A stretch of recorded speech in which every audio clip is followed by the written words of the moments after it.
Welcome back to Old School Sports and our Out of the Park Baseball 26 series, Rescue the Rockies. And the 2038 season is about to get underway today after a relatively uneventful offseason for our Rockies. We signed no material free agents, made a couple of relatively minor trades. The big, and I say that in quotation marks, additions in the trades were a left-handed reliever, Jason McKinney, and a pitcher, Matt Stream, who is already out for the year with an injury. Big losses for us were Wellington Herrera, longtime closer and lefty reliever, and Rosnile DePaula, who had been an important part of our infield for over half a decade. You can see as we look at the injury list, I do have some issues with the pitchers. Kawakami going to miss the year. Unfortunately, the young outfielder Phil Dingwell just ruptured his Achilles at the end of spring training, and he's going to almost certainly miss the entire year. Former number one draft pick Jeff Colson going to be out another few weeks. Mike Castro dealing with the flu, but he should be back shortly. Matt Stream, as we talked about, out for the year. Ryan Bull, another good young pitching prospect, out for the year. And Justin Gibson, one of the premier relievers in baseball, going to miss the first couple weeks of the season with a strained hammy, and presumably a little more than that, since we'll likely have to send him on a rehab assignment since he hasn't pitched in a bit of time at this point. That said, we're a team that's won 5 in a row at this point, so nobody's going to feel bad for us having a few injuries, nor should they. Get the season underway, but before we do, I want to just touch on a couple of questions that came up from the past episode from Ravenspawn3. Wanted us to check in on a couple of interesting prospects in our organization. One is Ted Slade, guy who we picked up in the 15th round back in 2033. Soon to be 23 years old, had a monster season last year, combining for 63 home runs and 180 ribbies between A and high A. We're going to start him in Double A this year. Question how much contact he's ultimately going to make, but no question about his home run power. Certainly not a great defensive player, but still a right-handed hitter who at some point down the line could have some use for us in a platoon situation against left-handed pitching.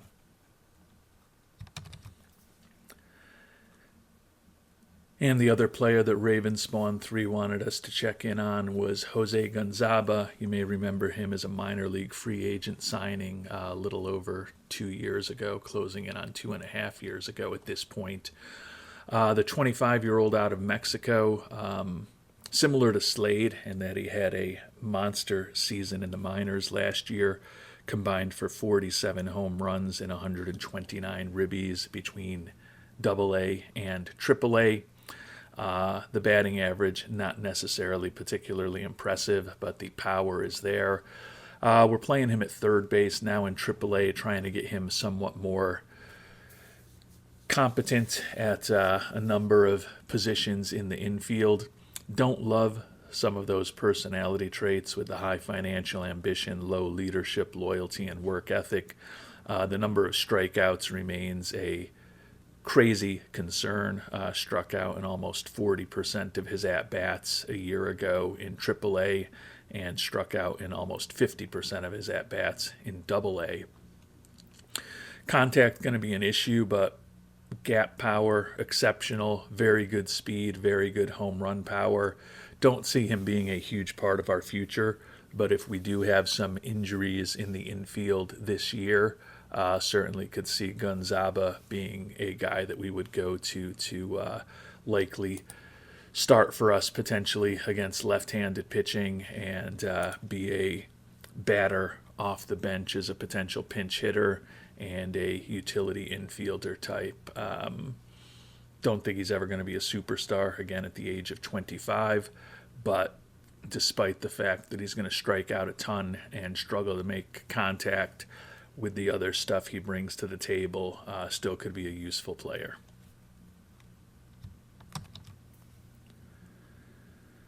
Part of the reason he's not up with us now, though, and I touched upon this earlier, is that we've got 6 infielders we like better who are on the major league team, most importantly, but we also do worry that his somewhat poisonous personality is something that, all else being equal, we don't want to introduce into the clubhouse. But again, if the injury situation requires a move or two for the infield going forward, Gonzaga, based on the skill set he has, will certainly be on the short list of people to consider bringing up.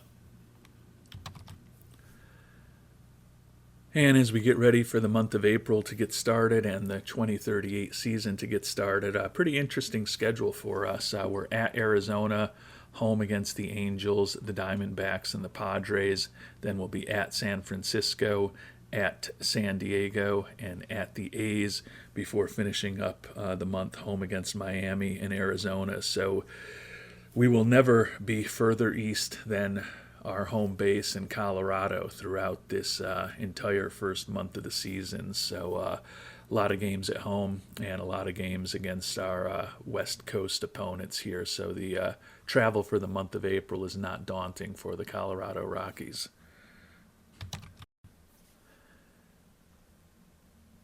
And our Rockies are off to a decent start in the very early going of this season. Split 2 out of 4 games in Arizona, split the first 2 at home against the Angels, but then we did win 3 in a row against Arizona at home to push our record in the very early going to 6-3 on this season. As you can see, we're not actually in first place. The Padres off to a 7-2 start. Very early going. Anthony Pack Jr. Tied for second in the league in steals. I believe he's stolen over 50 for 3 straight years at this point. I have to look at those stats. Yeah, 50, 54, and 52 the last 3 seasons. So he has been a very good defensive player for us, very good on the base paths, and he has hit enough to be putting up 2.5, 3 WARs the last couple of seasons. Certainly not a huge part of our future at the age of 31, but for the time being, given his speed and his really good defense, which does include 2 Gold Glove awards, anticipate that he'll continue to be the center fielder for us against right-handed pitching this season as long as he stays healthy. And speaking of staying healthy, Justin Gibson looks like he's only about 4 days away from perhaps being able to begin his rehab assignment.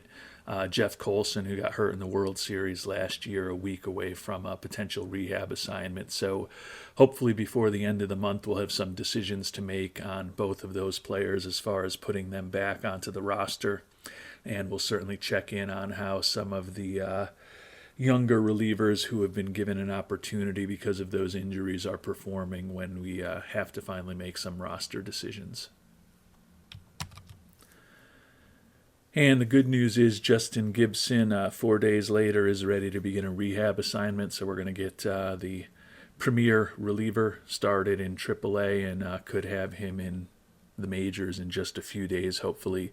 Bad news is we got swept by San Diego at home before winning the first game of this road trip against the Giants to get to 7-6. But as you know, the Padres have gotten off to a really good start this year, and they are now 3.5 games up on us in the admittedly very early going of this season. And we won another game against the Giants to push our record to 8-6. Gibson, as you can see, beginning the rehab assignment. But Noah Schultz, who missed basically all of last year with an injury, now going to be out 4 or 5 weeks this season with a strained forearm. You can see he's started as many games for us this year with 3 as he did a year ago. 1-1 record with a 3.46 ERA in the very early going. Schultz, who was a dominant pitcher for us in the first contract he signed with us. We signed him to a 3-year extension that was somewhat front-loaded. Obviously didn't do much of anything last year. The numbers are more reasonable at $25 million a year for this year and next year, but certainly would think that with Schultz we're trending towards moving on from him at the end of this contract in 2 seasons, if not earlier, depending on his performance and injuries and what type of trade value he might have and what other options we have in the organization. Presumably, with him being out for the next month plus, David Guadron will get an opportunity to move back into the rotation.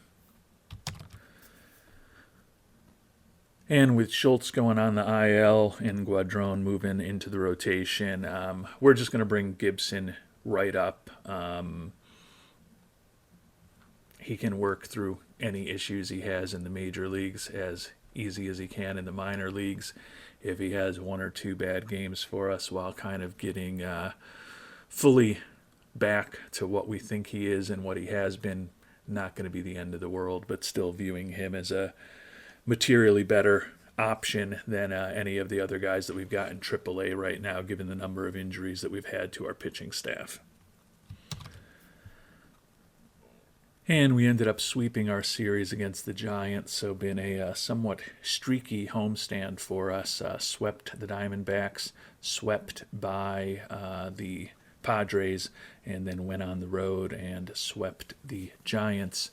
Got obviously games against the Padres, A's, Marlins, and Diamondbacks before we finish this month. 10-6 record right now, game and a half behind the Rockies.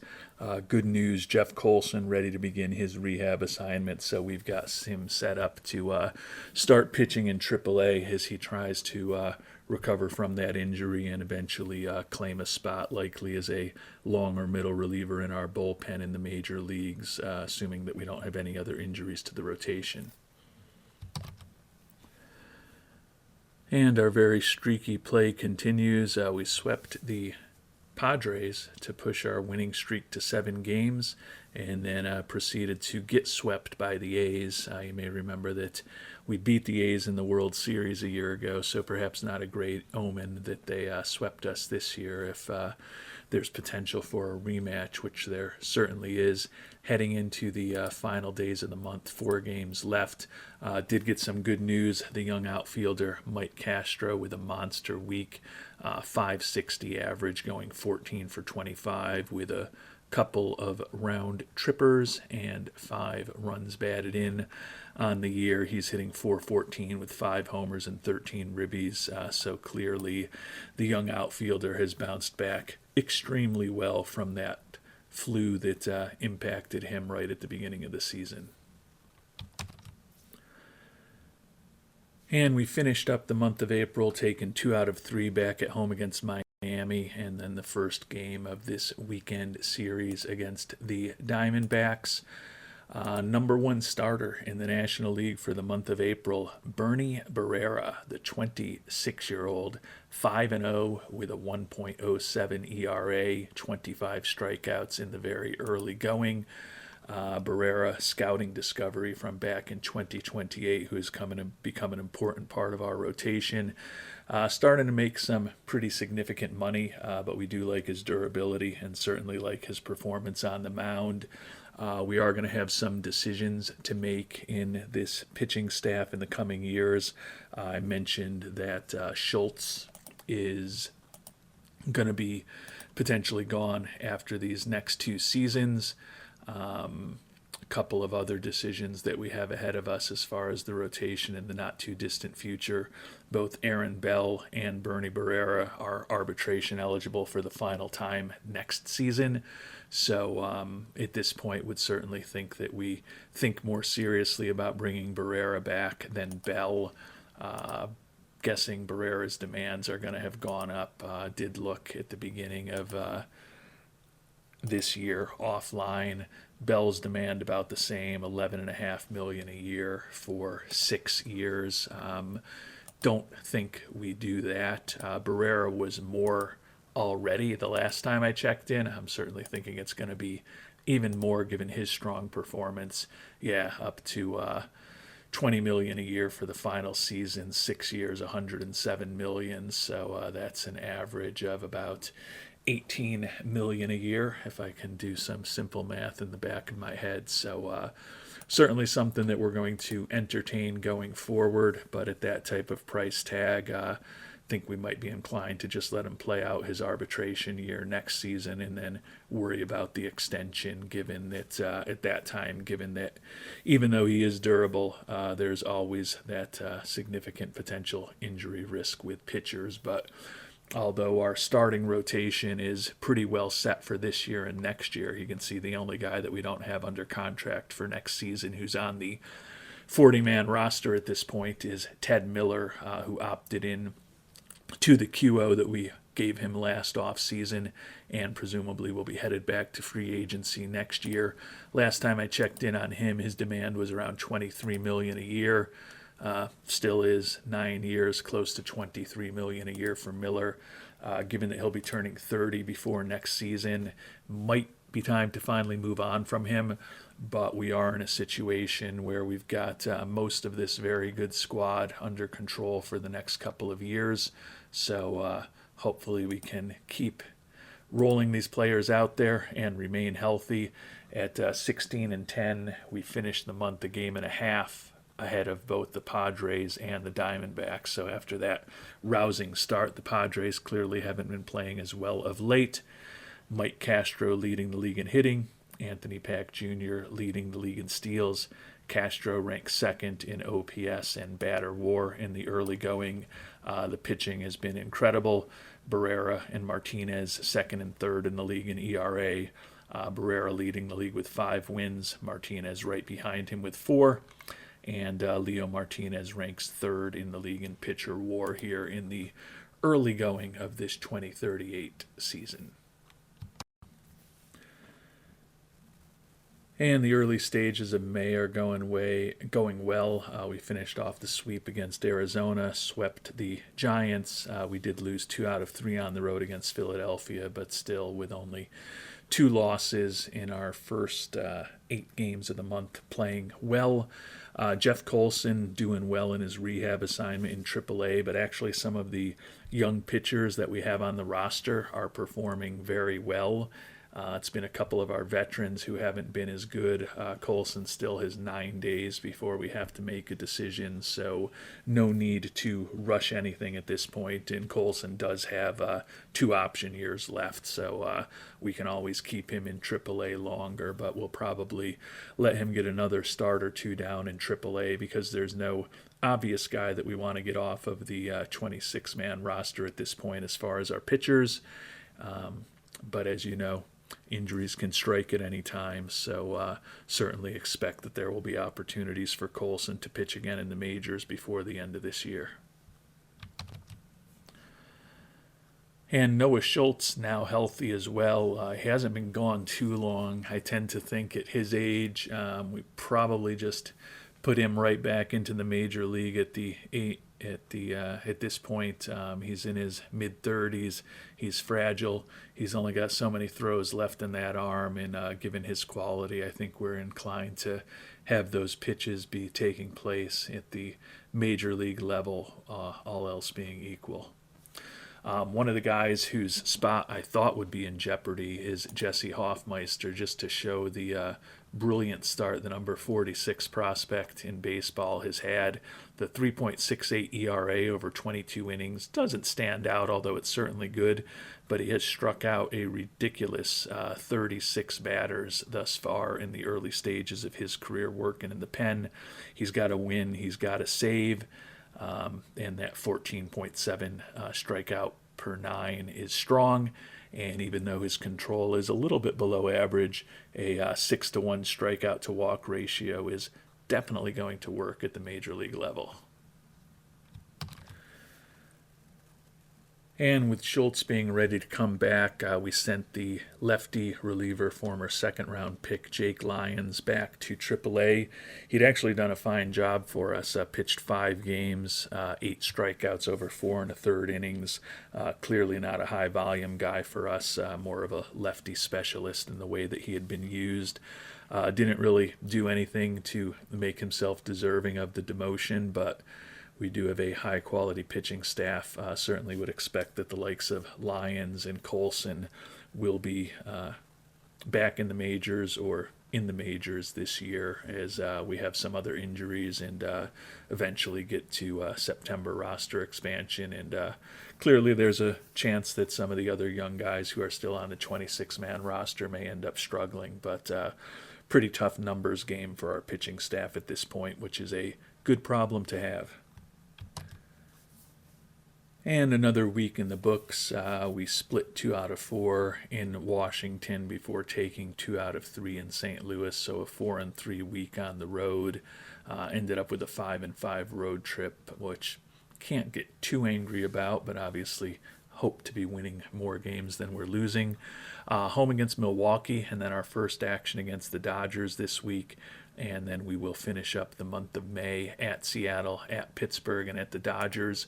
A couple of general happenings in the game that I wanted to share.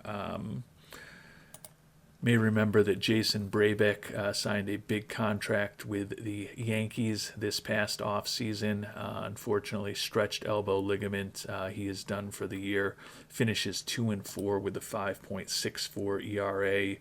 The 29-year-old is wrecked physically, and the Yankees on the hook for over $300 million to him over the next 7 years. So that is certainly not the way that the Yankees drew up that contract. Also did notice that our old buddy Kevin Wayment was just named the National League Player of the Week. Monster week for him, 609 average with 3 homers and 9 ribbies. You may remember Wayment kind of got caught in a numbers game among our strong outfielders, the situation there. And he ended up being one of the primary players that we included in the big trade to bring the starting pitcher Bob Russell onto our team the offseason before last. Also had to include Tev Rumler, who's also off to a nice start, hitting .268 with 9 homers and 138 at-bats for the Braves. And then the pitching prospect Dan Patterson, who looks like he's moved on to the Mets. The Braves must have traded him away this past offseason. 3-0 for the Mets, but with an ERA of just over 5. And a monster game for the young infielder Trent Kaysen, 3 home runs in the 12-11 extra inning win against Milwaukee today. Kaysen had hit only 2 home runs over the first month and a half of the season, so he more than overwhelmed that output with the 3-dinger day against the Brewers as we sit here in the middle of May. 27-16 record, back into our customary position, first place in the National League West. And a big blow on the injury front today, but hopefully not a crippling one. But we're going to be without 5 tools, Kevin Roberts Jr. for the next month, off to a big start this year, hitting .285, 13 homers, 35 ribbies, 14 stolen bases. You may remember that when we ran the simulation right before the beginning of the season, he was projected to have a 40-40 year for us, which would be the first of his career. He's gone 30-30 a number of times. Certainly was on pace for a 40-40 year this season, but with the fact that he's going to be missing about a month, that probably takes him out of the running for a 40-40 season, probably takes him out of the running for a potential 4th MVP award. But he's putting up a career-best 190 WRC plus in the early going of this season, and the main thing is to have him back and healthy for the playoffs. And although he'll miss a month, unless things go very wrong with his recovery from that injury, we should have him back well before the All-Star break. And with the injury to Kevin Roberts Jr., Tim Metzaros, 18th round pick in 2031, 25-year-old, going to get to make his major league debut finally. You can see he's been a reasonably productive player for us in AAA the last few years. Not quite as productive this year, hitting .232 with 5 homers and 17 ribbies and 99 at-bats. But he's got a little bit of speed, competent hitter, competent-ish outfielder, although his arm is not particularly good. spark plug personality, and he'll be playing for us against left-handed pitching and serve as a utility outfielder. Otherwise, Chris Roy, who is only up in the majors because of the season-ending injury to Phil Dingwell, going to get an opportunity to be an everyday player now. He'll also move into the lineup against right-handed pitching, and Johnny Castillo will jump from the sixth spot in the order back to the cleanup spot. Last year's Rookie of the Year, who tied for the league lead in homers, hitting 264 with 9 homers and 27 dingers this year. Certainly not a Kevin Roberts Jr. level of production, but still a very good young hitter for us.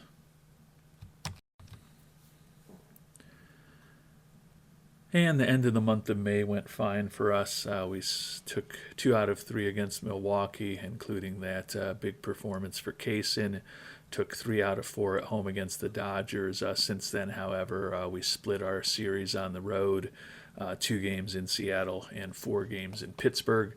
That being said, as we prepare to finish up this episode, 34-20 record through the first 2 months of the season for the Colorado Rockies. Second best record in all of baseball, just a game behind the Houston Astros, have a 2.5 game lead on the Padres in the NL West. Our familiar foe in the World Series from 2033 to 2036, the Chicago White Sox struggling this year at 26-29. The Yankees at 20-34, one of the worst records in the American League. Certainly that significant injury to Brabeck impacted them. Last year's opponent in the World Series, though, the A's, 33-22. And of course, as we talked about, they had swept us earlier this year. Mike Castro in his second season leading the league with a .353 average. Anthony Pack Jr. second in steals. And Kevin Roberts Jr., despite that trip to the IL, second in the league in OPS, although presumably by the time he gets back from that injury, he won't have enough plate appearances to still qualify. Bernie Barrera, 8-1 record now with a 2.63 ERA, but still leading the league in wins. And Leo Martinez with a 2 WAR on the season, 6-2 record and a strong 2.01 ERA, ranks third in the National League in pitcher WAR. Taking a look at our team statistics, the first 2 months of the season, the 34-20 record, actually 3 worse than Pythagorean expectations. 2-3 in extra inning games, 7-9 in 1-run games, and only 500 in the 8 games that we've faced against left-handed starting pitchers. But you can see a strong record of 16-10 and 18-10 in April and May, respectively. The offense still very strong, second in the National League in runs scored, top 3 in every offensive category except for strikeouts, where we are middle of the pack. The pitching excellent as well, first in the National League in runs allowed, and top 4 in all of the primary pitching categories, and our defensive efficiency and zone rating also the best in the senior circuit. So a very strong start to the season for our Colorado Rockies. Still obviously dealing with some injury issues, but it's nothing that has been crippling to us. Next time around, we'll sim through another month of this season and do our annual mid-season review of the Rockies, try to strategize on what we might want to try to do in the trade market in the coming months, if there's any holes on this roster we can fill. But certainly at this point, a nice strong start to the season despite some significant injury issues. But as I said, as long as Kevin Roberts Jr. is back and healthy for the playoffs, there's no need to worry too much about that. Certainly still holding out some hope that maybe Phil Dingwell will recover earlier than anticipated and we might have him for the postseason. But we're not going to rely on that for sure. I guess we can quickly go right now and see where he is. Yeah, he's still 5 months away, so looking increasingly unlikely that we'll have any option to have him even on the playoff roster at this point. As you can see, Roberts Jr. 2 to 3 weeks away. Noah Schultz, sore back, that's going to impact him for a couple of days, but he just pitched yesterday, so he should be ready to go with his next outing. 3-1 record with a 2.31 ERA for the veteran lefty this year.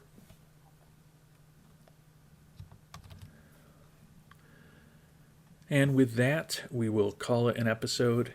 Until the next time, thanks so much for watching, and hope you have a great day.